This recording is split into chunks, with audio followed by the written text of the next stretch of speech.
Hello, in this video we'll give you a quick guide on how to update your existing weekly subscriptions. So in this case, I've logged into my account and I already have a subscription. If I was to go ahead and start adding items to my cart now, I would actually be creating a new order, and that's not what we want to do.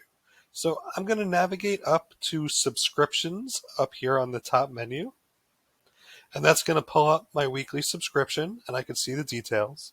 From here, of course, I could cancel or pause or view it, but in this case, we want to adjust it for the upcoming week.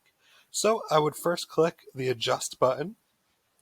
And since I was already subscribed to this number 12 package, the system is automatically pulling that up for me just for ease of use. So I could go ahead and make some choices here if I want to stick with this package.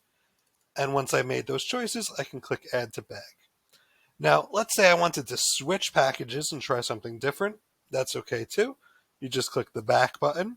That brings us back to the menu. Most importantly, as you see here in this blue text, it's letting us know that we're currently in the act of updating a subscription. So let's say I wanted to switch now to the number 1 meal. I'll just go ahead and click on that. I'll make a few choices. I'll click add to bag. And now when I click continue and I scroll down, you'll see down here on the bottom right hand corner, the button now says update subscription.